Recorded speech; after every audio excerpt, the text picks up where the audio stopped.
Welcome back to Made for More. I am your host, Holly J. Moore. I am a divorce lawyer who is passionate about helping people to use the adversity in their life to grow and show up as the best version of themselves and reach their highest potential.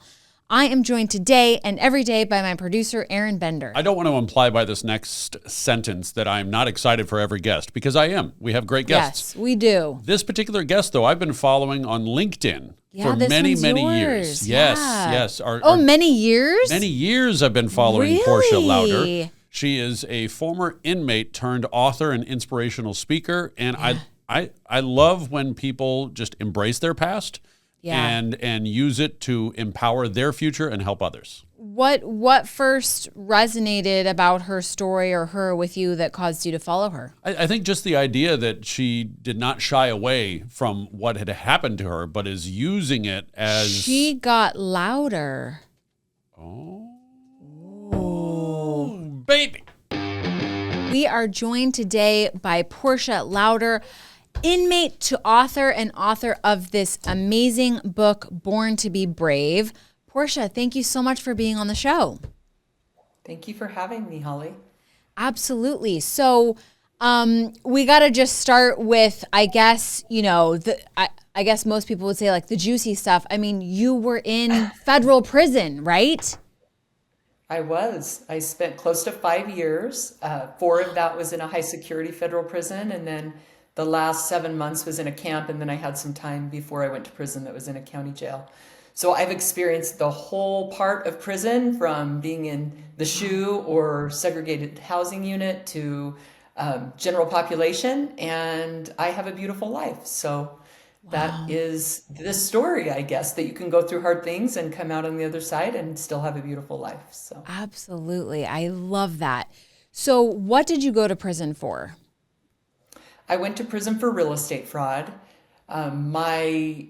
I guess my profession prior to prison was photography. I had done that since I was a young girl, started my own company, and for about 10 years, I was photographing anywhere between 100 to 200 weddings a year. So really busy as a photographer. Had other employees working for me as well. And then in 2005, the market just kind of started to boom. I think it did that everywhere. I live in Utah, but during that time, I started building a new home with the studio in it. And I was watching the lots just go up and up and up in the neighborhood that I lived in. And a combination of things happened for me. One, at the time, I relapsed on prescription drugs. That's something that I have struggled with off and on throughout my life. So not great judgment. 2, I was extremely busy with my company. And then I had small children at home. And so I had a nanny that was taking care of my children, and it just felt overwhelming to me. And so instead of slowing down, I decided that let me jump in and do something else, I guess thinking that if I could, looking back, my judgment wasn't great, but if I could make money doing something different, I wouldn't be as busy. And it didn't start out illegal. It started out just buying lots and flipping those lots. And then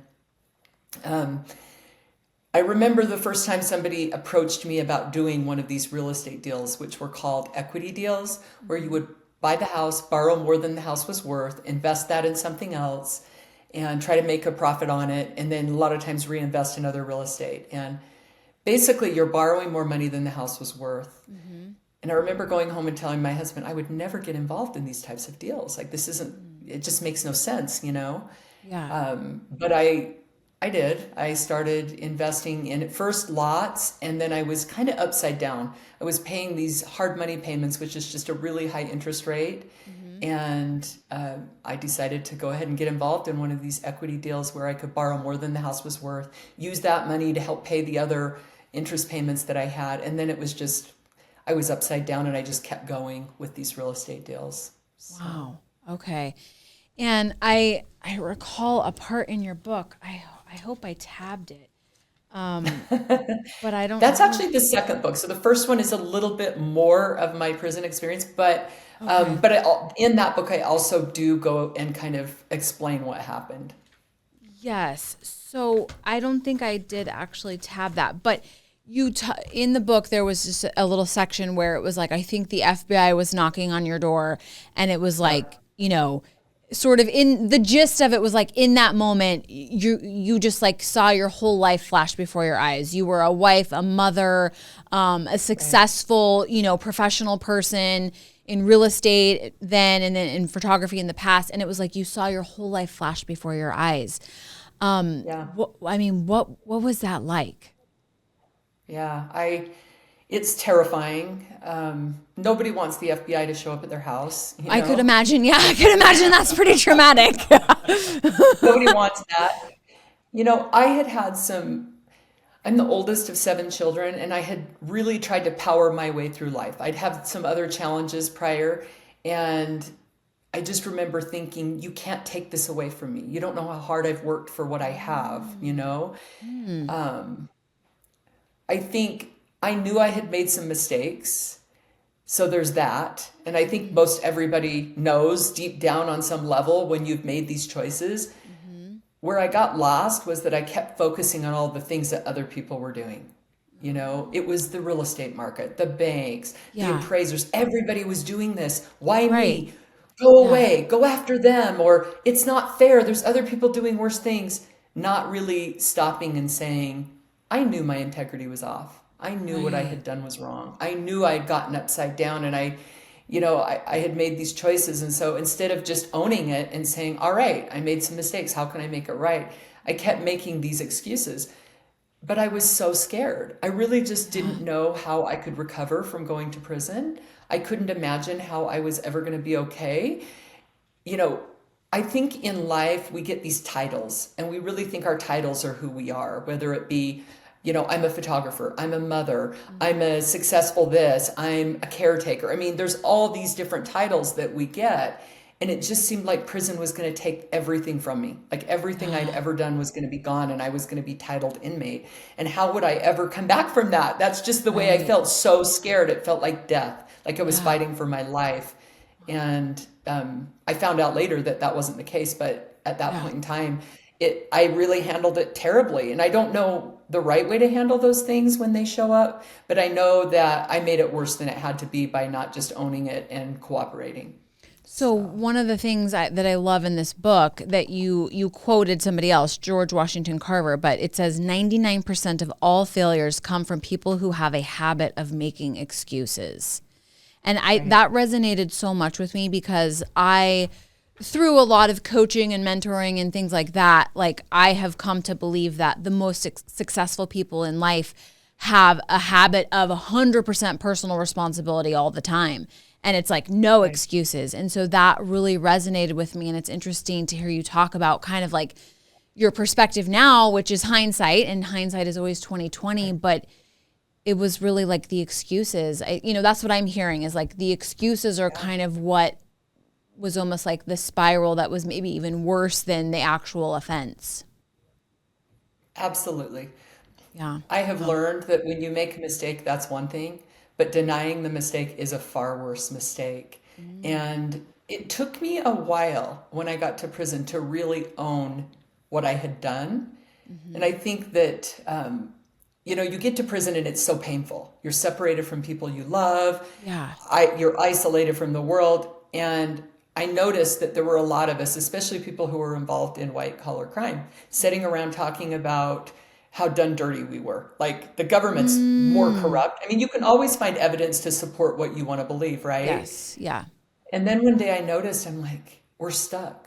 We're not moving. We're not moving forward. And so I really started to dig in and like that quote, I started to see this pattern as I read books and studied. It's like anyone that has had success in life has taken 100% ownership of their life. And but it's so painful.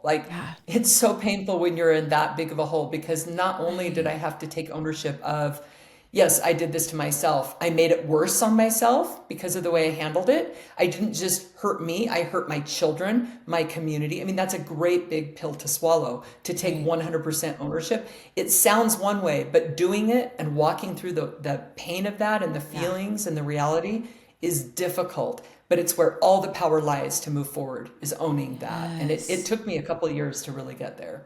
So. Yeah. Wow. So what is it like to be in prison? I mean, especially, I don't know, maybe this is like really a bad bias. But like, I've had men on the show before. In fact, we just literally shot an episode a couple of minutes ago with a former inmate male. We've had a couple other, and I've never wondered as deeply as I wonder with you. And I think it's because you're a woman. I'm like, a woman in federal prison. That seems, that's like unimaginable. So like, what is it like? It's painful. So my life was so busy and hectic and stressful before I went to prison that prison was easy in some ways, right? Because I'm not near as busy. I have a lot more Sounds time like to a great read. break, actually. I often say I need a week in prison. I just need a week in prison. Right. Just to kind of regroup. Yeah. Absolutely. There's a lot of boredom, but for me, I was very disciplined with my time. So I did a lot of reading and studying and meditating. You get so sick of yourself, you can't stand it anymore because there's no distractions, no cell phone, no technology. That's where like owning that pain, like all the emotions you've been putting off your whole life, all of a sudden they're right there and you have to face them. Wow. There's tenderness and connection. There's annoyance, a lot of noise. There's a ton of boredom and there's beauty. And I know that sounds strange, but like I remember sitting in my bunk one morning and I'm looking out the window and there's like bars there and I see the snow falling and the simplicity and the beauty of my life struck me so deeply. Like I appreciated a sunrise and a sunset like I never had before. I could really like dial in and focus. When I read, I didn't just read, I underlined, I reread books, I wrote out goals. So you get that kind of time. There's nonsense. You're just shocked at the nonsense. But at the same time, what blew my mind was how many, like there's so many people living in such a small space and how good at it we become. Like how good at it we become at like supporting each other and like using whatever space we have and staying out of each other's way. And like you learn how to take a shower at this time and I'll come after, you know, like you just, everybody really dials in. And I know men say there's a lot more violence. And I have a lot of friends that are men that have been to prison.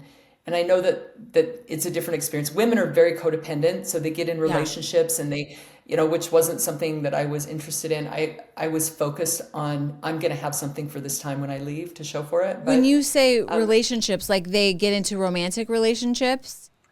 a lot of them do. I mean, I would say about 40% don't. Like they just, there's people that are just either married or they know who they are, wherever they stand in terms of sexuality, they still aren't there. No relationship is going to work out in prison. Like you're in this, you know what I mean?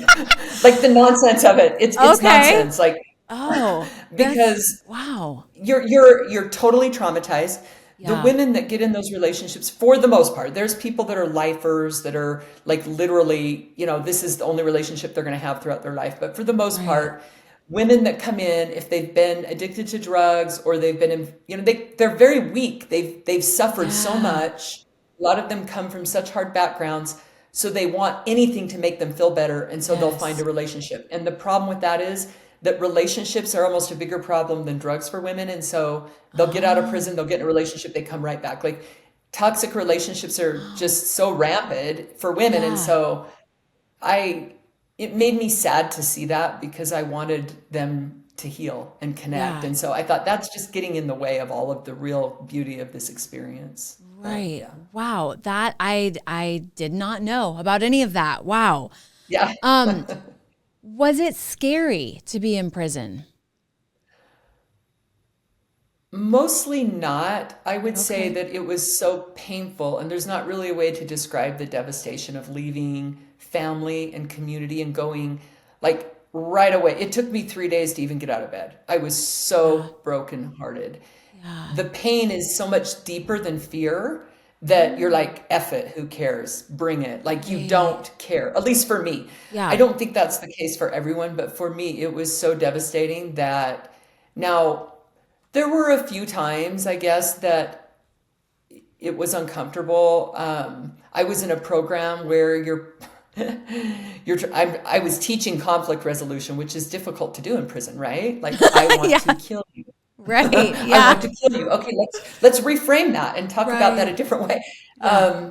There were a few times. I remember at one point I was threatened.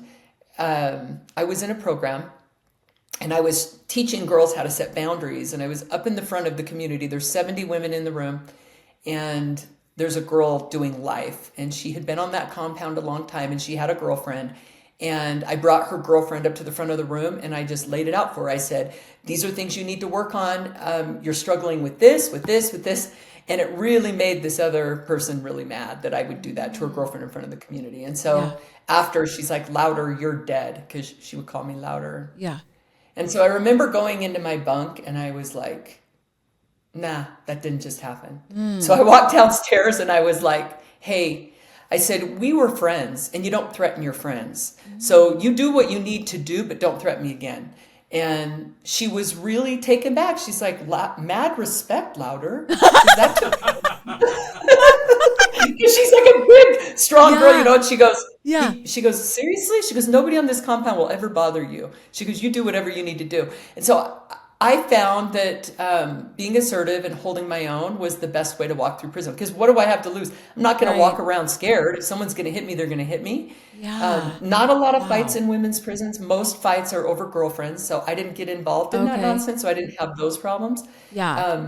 But I mostly felt really safe. And you know, most of the people that you would think are scary or tough or whatever, they're pretty soft and tender. Yeah. And I was confusing for people because I was in a high security prison, and because I have assertive communication skills, it confused people.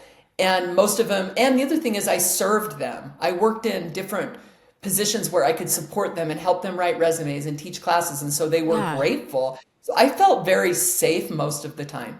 Okay. Now, I was going to ask you that because when you mentioned you were in a high security prison, why was that? So on top of me making everybody mad, like I literally asked the FBI to take a lie detector test. Oh, okay. So yeah, went over really well. Yeah. On top of making everyone mad, also I was blogging. So I started writing about my experience, and I did that while I was in prison, which they didn't like, but they can't stop. Okay. And so they put a management variable on me, which is just a way to tag somebody and say, and they could do it. I had a longer sentence, so they can start you in high security and then move you down. Yeah. But truth is, I was glad I was in high security. Like I ended up going to a camp at the end, and it was way boring, and I preferred the structure and the opportunities I had in a higher security prison. So Interesting. Wow. Okay, so back to your book. One of the things you wrote, it says, I had changed. Before prison, I cared what everyone thought. When I left prison, I didn't care at all. My mind was clear. I was free. How did you make that transition? a couple of ways. One, I was on the 10 o'clock news. So, Yeah. I mean, at that point, it's like, who cares? Yeah. So I really did have a couple of choices. That's why I started to blog, is I thought, what do I have to lose? They're talking about me. I might as well have my say as well. Yeah. So there was that. I think the biggest shift for me was ownership. When I got to that place a couple of years into my prison sentence, and I share that more in my first book, where I really got so honest with myself. I didn't care what anyone thought anymore, because I had already owned who I was. So what are they going to say? When somebody says, you screwed people over, okay. You did this, okay.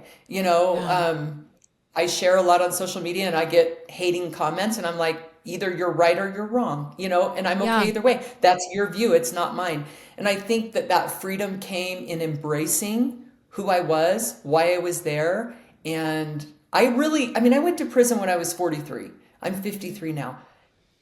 It was totally scary. Who am I going to become? What does my life look like? I know I'm not going to be a real estate investor. I've been on the 10 o'clock news. So where do I go from here? And opening my soul and taking ownership of where I was and what I had done provided a new canvas for me to just move forward and allow life to come the way it was supposed to. And I think that was the freedom that I felt. I came out of prison going, I guess we'll see what comes next. And the world has just shown up for me. I do something completely different than I did before I went into prison, and I love my life. And it's completely different, and it started with a prison sentence. Yeah. So what do you do now? So I do mental health coaching. Okay. I do a lot of service work, but I work with the homeless. I work with the youth. I work with people struggling with addiction. I go into prisons and work with people there. And I speak in corporate events as well. It just, like you say, I really didn't plan it. I went to work in drug treatment when I first got out of prison. I also worked as a photographer for a little while, but honestly, it didn't have the same meaning to me. It's like I had Yeah. had this experience that was so soul crushing that going and taking someone's pictures just didn't have the same. It was like I need to get deep. I need to connect on a different level, and so that's kind of what's happened for me. Wow. As painful as it was, because you've mentioned that several times, and like, oh, I can feel it. I can imagine. Maybe I can't imagine, but I'm trying to imagine. And it does seem like, oh, it's painful. It's soul crushing. It's devastating. Those are all words you've used. Would you change it? If you could take it all back, would you? I would never undo the experience I had because it taught me who I really am.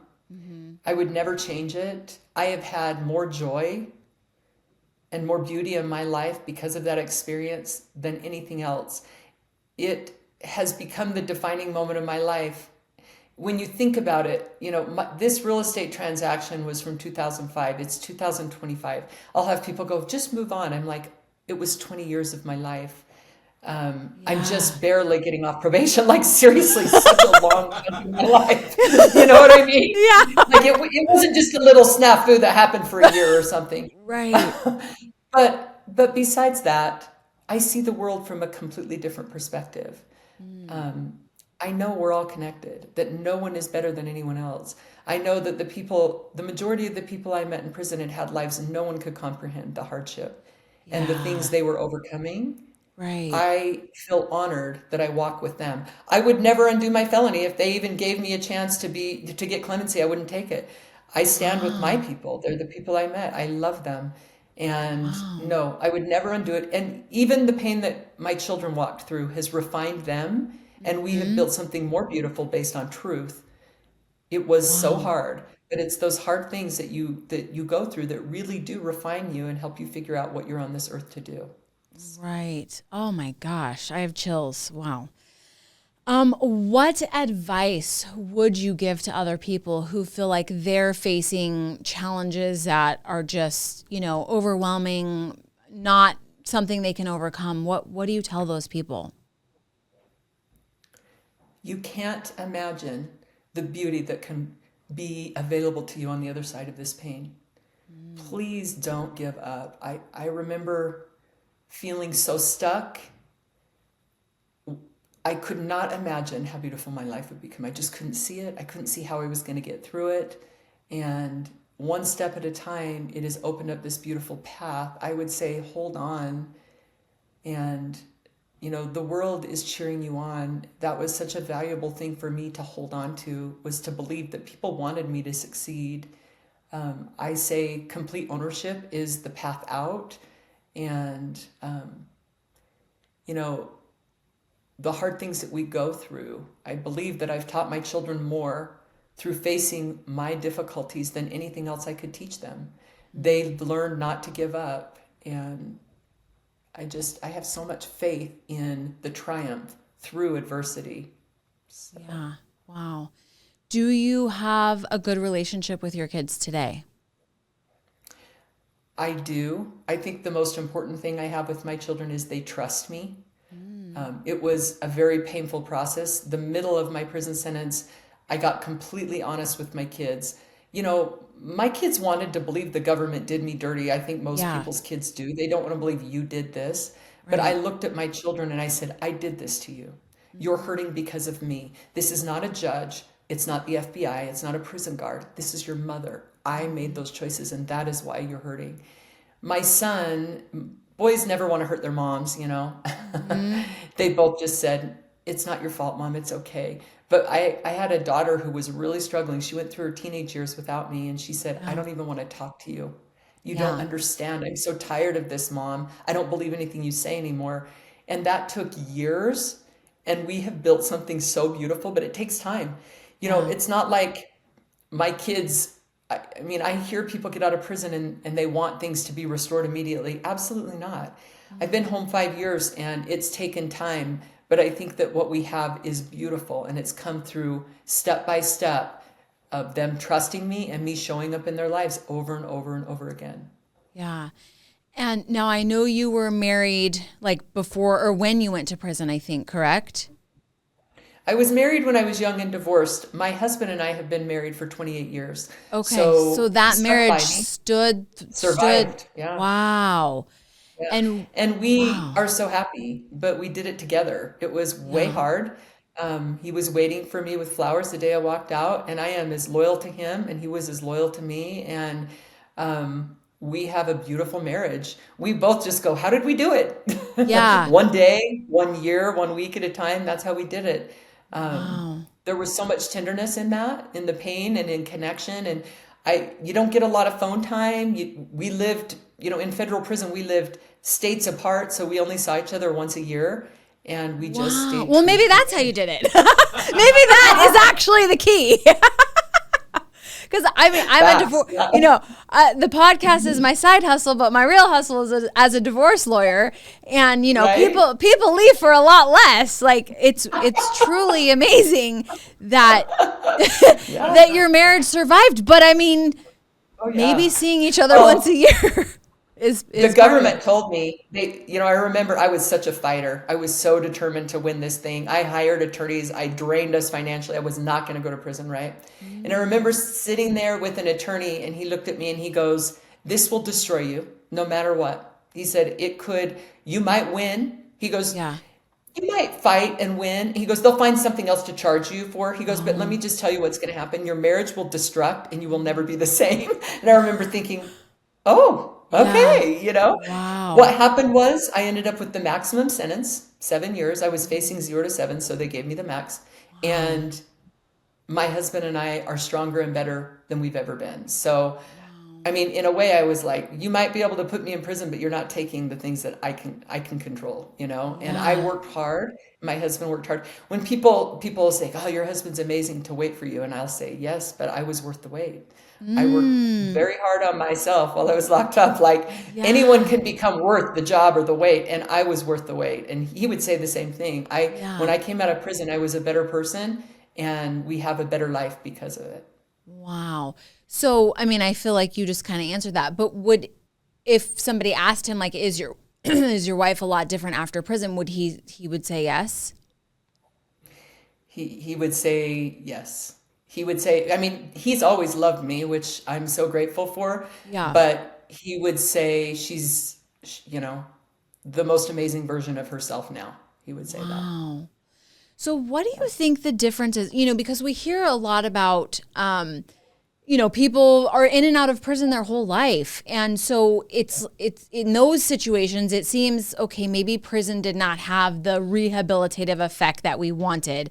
And then we have stories Right. like yours and Tony Hoffman, who's been on my show, and some other people who come out like this, they were like a caterpillar going into prison and they come out as the most beautiful butterfly that you could ever imagine. Like, what do you think the difference is? I think life is very hard. I think for a lot of people, life is harder than prison. I'm just being real. Like in prison, it was just me. I had to focus on myself. I didn't have the stresses financially. Um, I think the difference is that there are a lot of people in prison who have had the most difficult lives. They're so traumatized.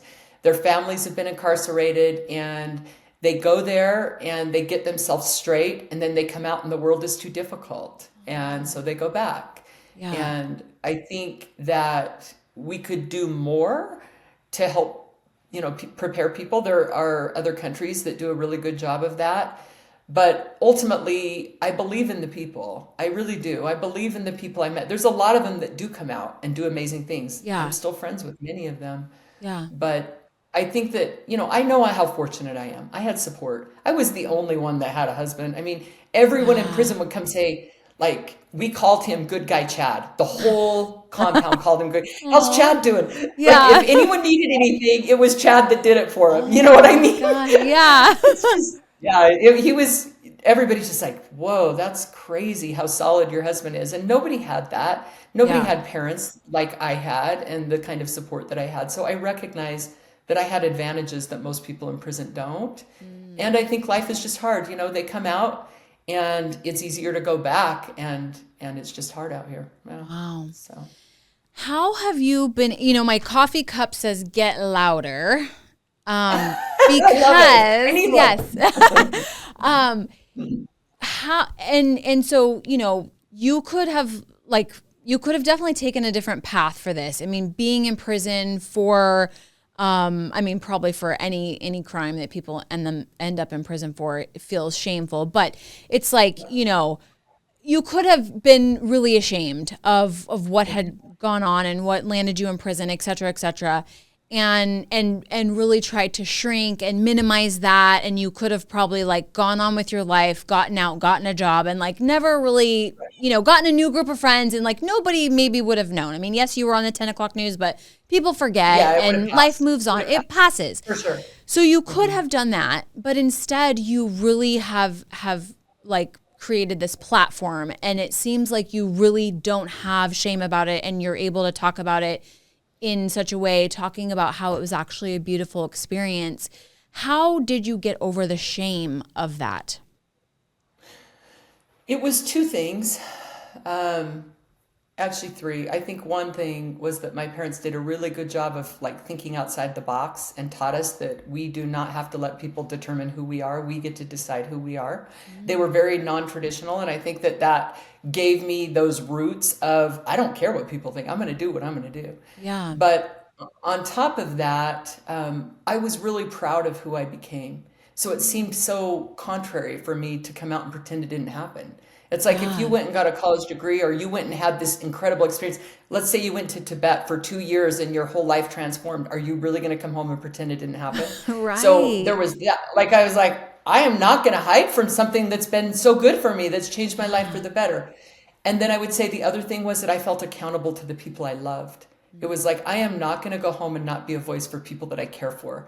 And I recognized that I had the ability, because of my background and the support, to take this experience and share it in a way that could change lives. It could help the people that I loved in prison. I could reach back to them and say, I'm them. You need to see them like you see me. They're not bad. I'm not bad. They're not bad. I knew I had that.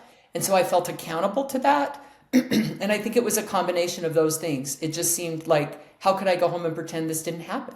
Yeah. I guess that's what it was. So Wow. Okay, so my last question is, did going to prison give you a different perspective on inmates, former criminals, all the people that you were in prison with? Oh yeah. Yeah. I mean, before I went to prison, I thought only bad people go to prison. I mean, that's just what I thought. That's why I couldn't go to prison, because I'd become Right. bad. Like it Yeah. just, completely different.